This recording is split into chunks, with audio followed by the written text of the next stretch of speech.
coup, on va prendre un exemple pour faire asseoir toutes ces notions-là. Donc, voici une représentation, voici une molécule de complexe. Donc, la première des choses qu'on nous demande, c'est quel est le centre métallique. Voilà. Donc, on a le centre métallique.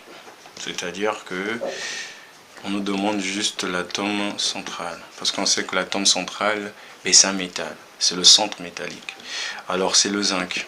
D'accord? Pourquoi le zinc? D'abord, le zinc parce qu'il est le moins représenté.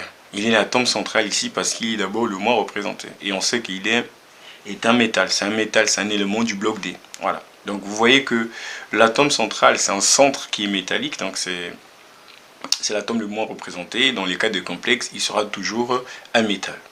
D'accord? Donc là, dans cette molécule complexe, vous ne pouvez pas donc appliquer votre théorie de Gillespie, d'accord, pour représenter ça. C'est-à-dire trouver le nombre de liaisons liantes, doubler non liant, l'atome, ça ne marche pas. Voilà. Ici, ça ne marche pas. Ok? Ici, il faut passer par l'indice de coordination. D'accord? Il faut passer par l'indice de coordination, puisqu'on a dit que l'indice de coordination, en fonction de sa valeur, ok, va permettre de connaître la nature, en fait, de la géométrie de la molécule. Voilà. Donc on passe pas par la théorie de Gillespie ici. Alors donc la suite c'est quoi? C'est quels sont les ligands? Donc la deuxième question, c'est les ligands. Voilà, les ligands. On sait que les ligands, c'est les atomes périphériques, hein, donc forcément c'est la molécule de l'ammoniac. Alors la suite, donc je mets ça comme ça, je mets ça 1, 2, 3 en fonction des étapes, en fait, c'est pour vous permettre de comprendre. Donc la première des choses, c'est visualiser l'atome central. La deuxième des choses, c'est connaître les atomes périphériques, d'accord? Et la troisième des choses, qui est la plus importante pour représenter, c'est l'indice de coordination. Alors l'indice de coordination. Alors, l'indice de coordination, attention, je vais essayer de vous donner une petite formule, mais ça ne sera pas trop valable, donc il faut comprendre. On a dit que l'indice de coordination, c'est quoi? On a dit que l'indice de coordination, c'est le nombre de liaisons simples que forme l'atome central avec ses ligands. C'est-à-dire que à partir des ligands, on peut avoir l'idée, d'accord, de nombre de liaisons, si et seulement si chaque ligand se lie une seule fois avec l'atome central. D'accord? C'est-à-dire que le nombre de liaisons simples est égal au nombre de ligands si ligand se lie une seule fois avec l'atome central. Voilà. Donc c'est ça l'idée. Parce qu'on sait que les ligands peuvent se lier deux fois. D'accord? Ok, par exemple dans le cas de bidentate. Alors ici l'indice de coordination, je vous donne une petite formule. Le nombre, donc l'indice de coordination N, c'est égal au nombre de ligands, d'accord, 4 fois la nature du ligand. D'accord? Vous voyez que lui, il va se lier une seule fois, donc fois 1. Donc, ça vous donne 4. Alors, c'est important de faire ça comme ça, de multiplier par la nature du ligand. D'accord? Parce qu'il peut arriver que le ligand, c'est un bidentate. D'accord? Et si vous vous arrêtez seulement en disant que c'est le nombre de ligands, ben, vous tapez à côté parce qu'un ligand va se lier deux fois. Donc, un ligand va avoir deux liaisons simples. Donc, si vous arrêtez à juste connaître le nombre de liaisons sans prendre en compte la nature du ligand, mais vous tapez à côté pour l'indice de coordination. D'accord? Donc l'indice de coordination égale à 4. Et vous savez que lorsque l'indice de coordination égale à 4, dans la tête des gens, on a l'idée, d'accord? On a l'idée, soit ça peut être un carré plan, soit ça peut être un tétraèdre. Donc tout dépend de ce que tu veux. Est-ce que tu veux en ce moment-là faire un carré plan ou est-ce que tu veux faire un tétraèdre?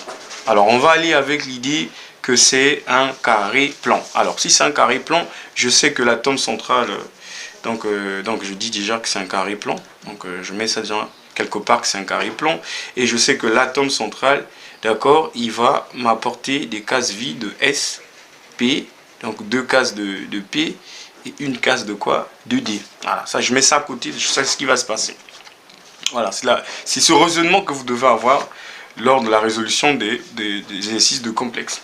Alors, la troisième de choses, c'est la représentation. Donc, quatrième, on vous dit de représenter. Donc, représenter le complexe.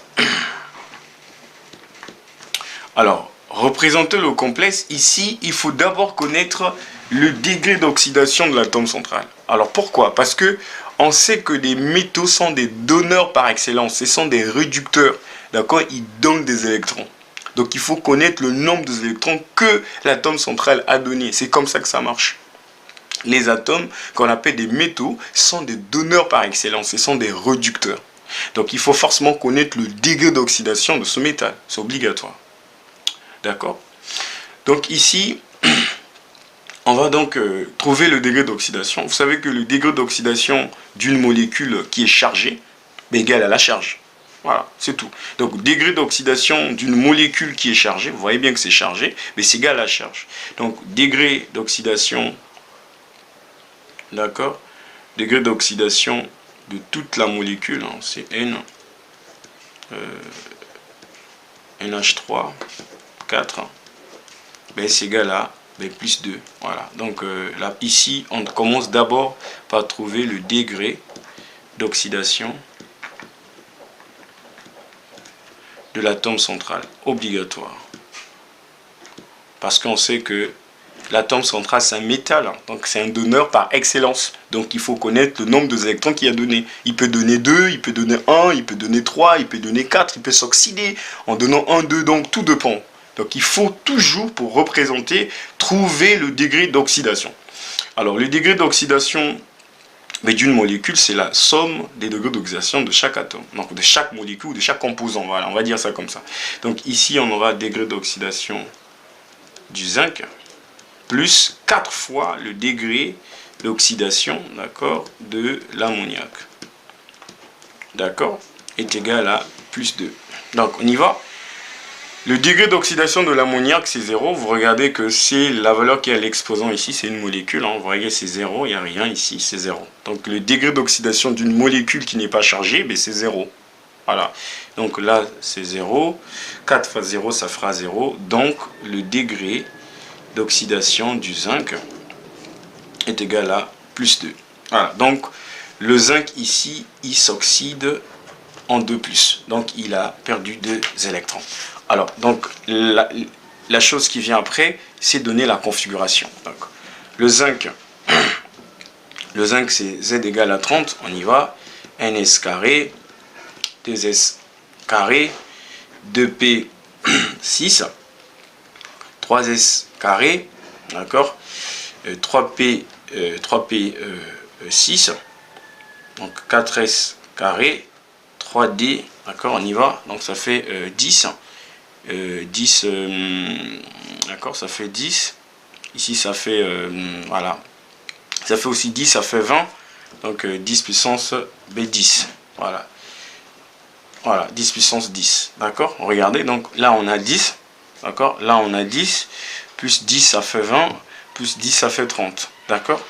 Alors, là, on donne maintenant la configuration de l'ion. Donc, 2+.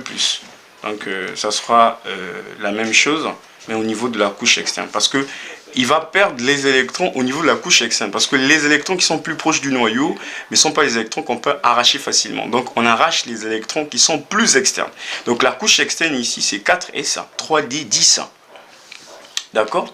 Alors entre 4S et 3D, qu'est-ce qui est plus externe? Alors c'est 4 qui est plus externe en fait. Parce que vous voyez que la valeur en fait de 4 est plus élevée que 3. Donc la valeur là est plus externe. Donc 4S est plus externe que 3D. Donc il va perdre les 2 électrons d'abord de 4S. Donc s'il va perdre les électrons, c'est d'abord les électrons de 4S. Donc finalement vous avez un 4S 0 et un 3D et 3D10. D'accord? Alors on va passer en case quantique. Donc on a voilà. 5, 3, 2+, donc on y va. On a la case S qui est vide. N'oubliez pas que c'est un carré plan. Donc je vous rappelle qu'un carré plan, on avait dit que c'est un carré plan, pardon.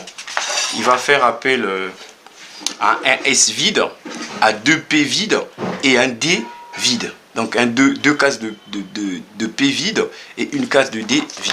D'accord? Donc je reprends. Donc d'accord, donc j'ai 1, donc 2 cases, 3, voilà, donc 1, 2, 3, 4, 5, voilà, il y a combien d'électrons? Il y en a 10, d'accord, On a 10, d'accord. Après, n'oubliez pas que il doit faire appel à quoi? Attention, il doit faire appel à... Il doit avoir un S vide. Déjà, le S est vide, d'accord. Et aussi, il doit avoir un P vide, d'accord. Donc, après, il doit faire appel à un P. Donc, 4S 3D. Après vient quoi? Après vient 4P0. Donc, voilà, il fait appel à 4P0. Mais attention, vous voyez bien que le niveau... Vous voyez bien que le niveau... Vous voyez bien que le niveau... vous voyez bien que le niveau, pardon... Vous voyez bien que le niveau de la couche que je fais appel a le même niveau, en fait, la même valeur que la couche externe. Donc 4, attention, il faut faire attention avec vos appels de couche. Voilà. Il faut regarder bien le niveau si ça correspond à votre couche externe. Donc là, je fais appel à 4P. Mais après 4P vient quoi? Parce qu'il faut que je cherche un D libre. Là, tout est D sans saturé. Donc je vais faire appel encore à un autre D. Donc 3D, 4P, après vient 5S0. On est d'accord. Après vient 4D. Voilà. Donc je vais faire appel à 4D. Attention, c'est le même niveau partout, vous voyez. Donc je fais appel à 4D. Voilà. 1, 2, 3, 4. 1, 2, 3, 4, 5. 1, 2, 3, 4, 5. Voilà. Voilà. Ok. Alors, donc, après, je mets les ligons. D'accord. Les ligons sont là. D'accord. Je remets mes ligons. Donc, il y en a combien déjà? Il y en a combien? Il y en a 4. Il y a 4 ligons. D'accord. Donc c'est pas quelque chose de difficile. Hein. Il faut justement comprendre dès le début ici la géométrie en fonction de votre indice de coordination, savoir quels sont les types des cases en fait que l'atome central doit porter, des cases vides. Et donc c'est ça qui m'a permis d'aller chercher ces cases-là. Donc sans l'indice de coordination et l'hybridation, parce que c'est lié, je ne pouvais pas savoir quelles sont des cases que l'atome central doit donner. D'accord. Donc je sais que lui va donner, donc ça je ne le prends pas. Voilà. D'accord, c'est le même niveau. Okay. Donc je sais que si c'est un carré plan, du coup il va m'apporter, du coup il va avoir un S, un P2 et un D. Donc je vais utiliser un S, donc lui il va rentrer là, il va faire une liaison dative. Vous voyez que c'est un ligand qui apporte son doublé et l'atome central il n'apporte qu'une case vide. Donc il lui rentre, c'est une liaison dative. D'accord, donc j'utilise un S pour l'atome central. Après, j'utilise un P, d'accord. Le P, il est là. Donc, une fois le P, je sais que c'est 2 fois. Donc, il va rentrer ici 2 fois. Après, il utilise un D. Voilà. Donc, il utilise un D. Voilà. Il utilise un D. D'accord. Et là, c'est un carré plan. Et donc, si je veux représenter ça, j'aurai donc l'atome central. D'accord.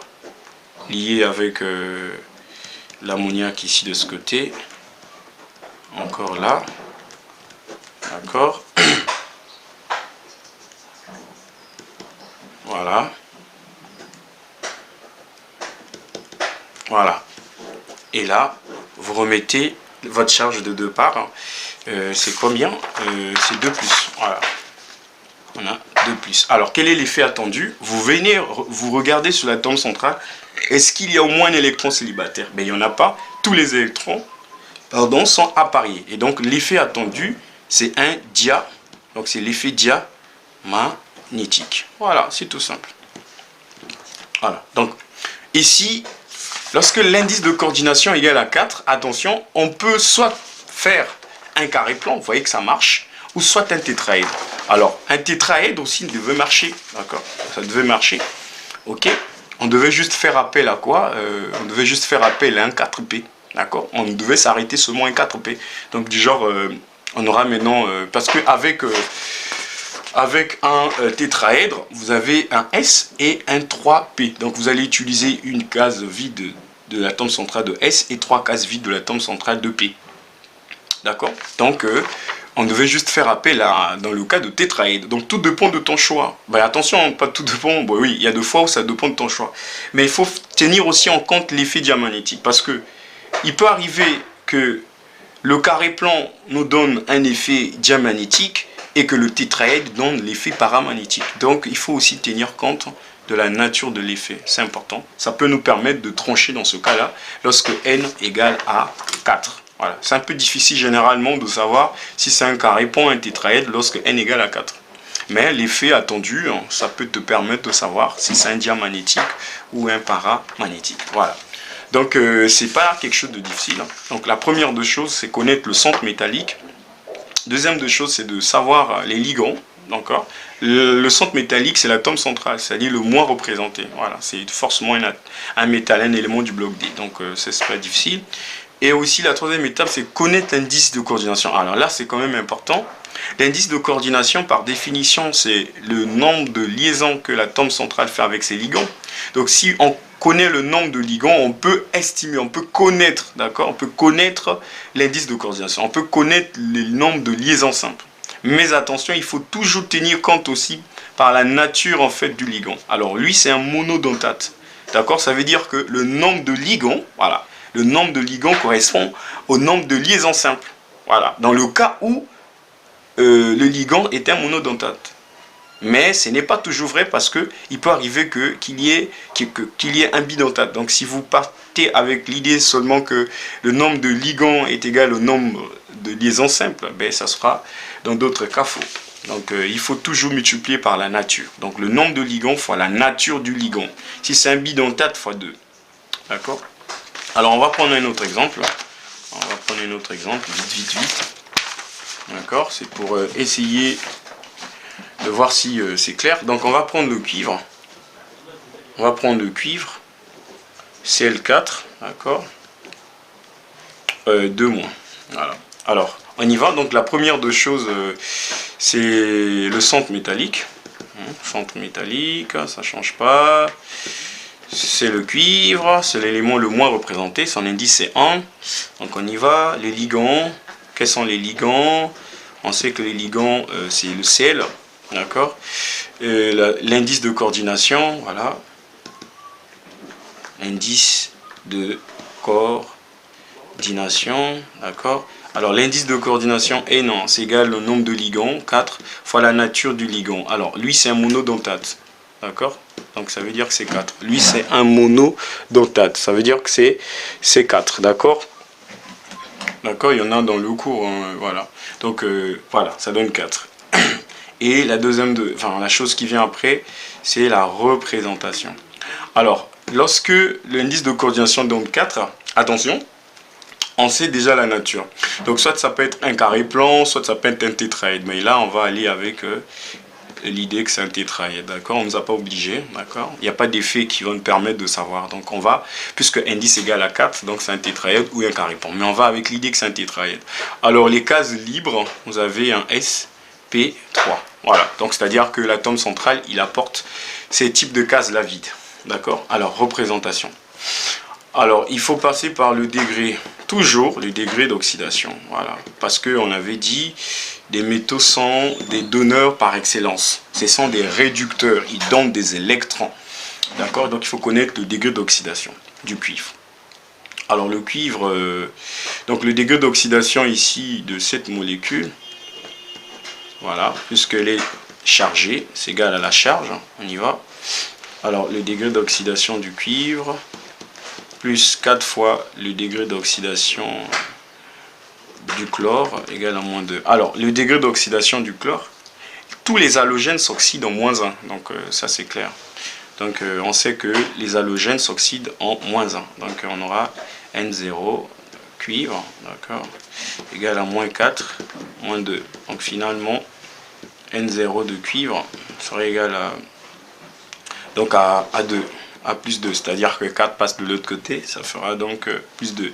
Donc le cuivre ici s'oxyde en 2+. D'accord, donc on va donner sa configuration électronique. Le cuivre c'est 29, je crois que c'est 29, oui, exactement. Donc on a 1s carré, 2s carré, 2p6, 3s carré, 3p6, 4s carré, 3d, donc là ça fait 10, ça fait 20, ça fait 29, voilà, ok. Alors regardez, cette cet atome de cuivre ne respecte pas la loi de classification, ne respecte pas la loi de Kleshkovsky. D'accord? Ça fait exception à la règle de Kleshkovsky. C'est-à-dire que cette configuration n'est pas stable pour le cas du cuivre. Pourquoi? Parce que le 3D n'est pas stable, il est à 9. Parce qu'on sait qu'une orbitale ou sous-couche est stable lorsque elle est totalement remplie ou à moitié remplie. Donc ici, n'est pas stable. D'accord? Donc on va assister d'abord à une reconfiguration, parce que là, ce n'est pas stable. Donc au niveau de la couche externe, d'accord, on aura donc un 4S1 et un 3D 10. Voilà, ça c'est important à retenir parce que l'atome de cuivre ne respecte pas la règle de Kleshkovsky, d'accord, parce qu'elle n'est pas stable ici. Donc ça c'est une configuration qui n'est pas stable. Alors attention, on ne peut pas donner une configuration électronique lorsque l'élément n'est pas stable. Voilà. Donner une configuration électronique veut dire que l'élément doit être stable. Donc là c'est la stabilité. Alors il va perdre 2 électrons. D'accord, c'est au niveau de la couche externe. D'accord.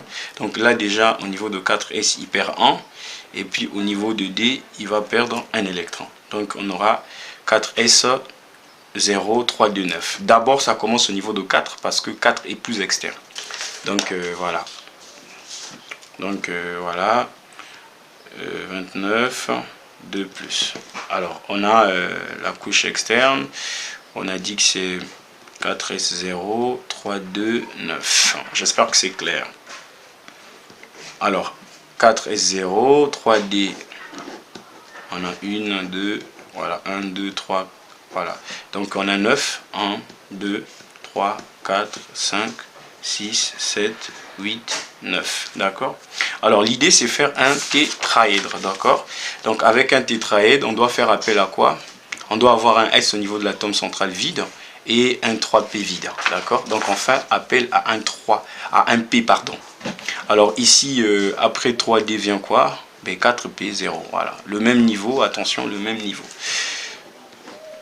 4P, donc il y a 3 cases, d'accord? Et il y a combien de chlore? Ben il y en a 4. Voilà. Voilà. Voilà. Voilà. Voilà, donc on y va. Ben, il rentre là, là, là, là. D'accord? On a dit qu'on a un S et 3 cases de P. D'accord? Donc c'est ça. Donc vous aurez donc la représentation. Le cuivre il est là, le chlore il est là, le chlore il est là, ici et ici. D'accord? Alors vous avez donc un 2-. Voilà. Alors quel est l'effet attendu?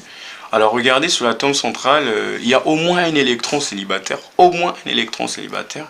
Et donc l'effet attendu c'est un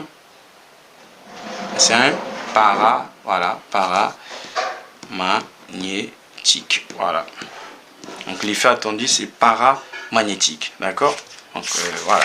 Donc si vous avez compris, c'est bon. Donc on passe à la dernière molécule.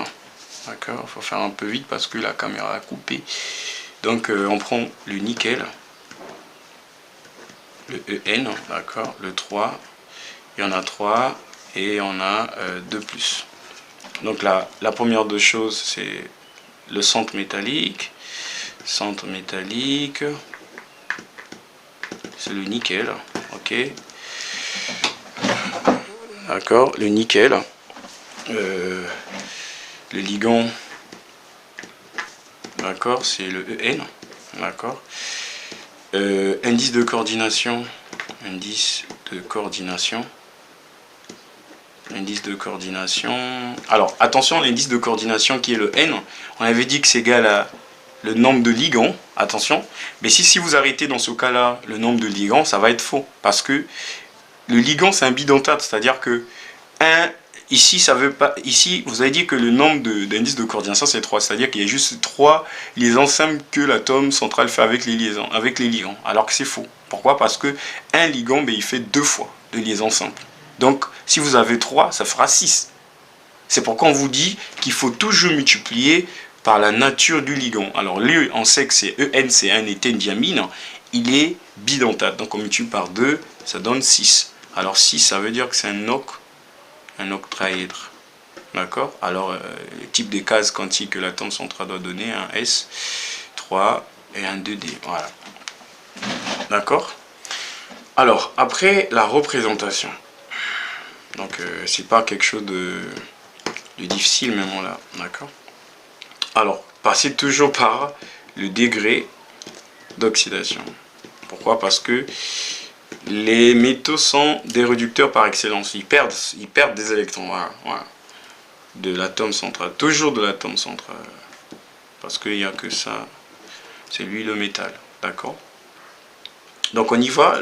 Donc on aura le degré d'oxydation ici. On va aller vite. Du nickel. Plus 3 fois le degré d'oxydation. Voilà. Degré d'oxydation de En. D'accord? Égal à plus de. Alors, il faut rappeler que le degré d'oxydation de En, c'est une molécule. Hein, d'accord? D'accord? Donc, c'est 0. D'accord? Donc, le degré d'oxydation du nickel, c'est égal à plus 2. Donc, le nickel, lui, il est oxydé en 2+. Donc, il a perdu 2 électrons. Donc, on va donner sa configuration électronique. C'est 28. Donc, on y va. 1s carré. Donc, on commence, pardon, toujours par le nickel normal. D'accord? 1s carré, 2s carré, 2p6, 3s carré. D'accord? 3p6, 4s, pardon, carré, 3d, 8. D'accord? Alors, le nickel, il perd 2 électrons. Donc c'est au niveau de la couche externe. Donc on a 4s0, 3d et 8. D'accord? Donc c'est 4 qui est plus externe. Donc du coup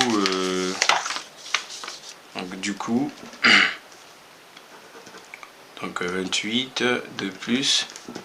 Donc on a 4s0, 3d, 8. Donc du coup on a S qui est vide. Donc on a 1, 2, 3, 4, 5, 6, 7, 8. D'accord? 8. Et voilà. Donc on sait qu'il va faire appel à quoi? À 4P. D'accord? Et puis 4P. Parce que n'oubliez pas qu'il doit avoir un D. Donc 4P vient 5S0. Et puis 5S0 vient 4D. Voilà. 4D0. Voilà. Non, attends, pardon. D'abord, il fait appel à 4P. Ah, autant pour moi. Donc, je reprends d'abord la configuration là. Pardon. 1, 2, 3, 4, 5, 6, 7, 8. D'accord? Après, il fait appel à P. Voilà. Après, il fait appel à D. Voilà. 1, 2, 3, 4, 5. Voilà. Donc n'oubliez pas que c'est SP3D2. Voilà. Donc il y a un S, il y a 3P, d'accord? Et il doit avoir 2D. Alors attention, ici vous regardez qu'on peut avoir soit... donc je remets le EN. Le EN il est là. Peut-être comme ça vous allez mieux comprendre. D'accord. Donc 2, CH2. CH2, voilà. Donc il y en a 3, éthène, diamine. Éthène, diamine. D'accord? Donc il y a les doublés non liants sur les azotes. Alors là c'est quoi? Attention, il peut arriver qu'il y ait réarrangement. C'est-à-dire qu'on peut réarranger, comme ça tous les électrons vont être appareillés. À la fin on aura l'effet diamagnétique. Ou soit on laisse les électrons célibataires, on utilise juste les deux cases de D là qu'on a fait appel. D'accord? Et là l'effet à la fin ça sera l'effet paramagnétique. Donc tout dépend. Donc on peut faire un réarrangement, d'accord, pour utiliser une case de D ici et utiliser une autre ici. Parce que 2 c'est 2 cases. Donc on va aller avec l'idée où on va laisser ça, d'accord? Ou on peut réarranger, d'accord, si tu veux, mais on va laisser les électrons là pour utiliser les 2 cases ici pour qu'à la fin l'effet soit paramagnétique. Donc lui il rentre là, d'accord? Lui il rentre ici, l'autre ici, et là vous voyez bien que c'est 2 fois une même molécule, mais c'est lui 2 fois avec l'atome central. Voilà, 2 fois. Donc là aussi, et là. Voilà, et là. Donc à la fin, on aura le nickel. Voilà. Donc on aura l'azote, CH2, CH2. Voilà, ça a coupé, la vidéo a coupé, donc dommage. Voilà, je fais cette petite séquence pour juste vous montrer ce que ça donne à la fin. Voilà, vous voyez que éthène-diamine, à la fin, est lié doublement, en fait 2 fois avec l'atome central. Donc chaque éthène-diamine est lié 2 fois, d'accord, 1 fois, 2 fois avec l'atome central, 1 fois, 2 fois. Voilà, donc c'était la partie là importante à voir. Mais n'oubliez pas aussi, comme je le disais, que l'effet ici, à la fin, dépendait en fait lors de la formation. Si dans l'exercice, on vous a précisé que c'était du paramagnétique avant, ben donc voilà, il fallait pas faire un réarrangement.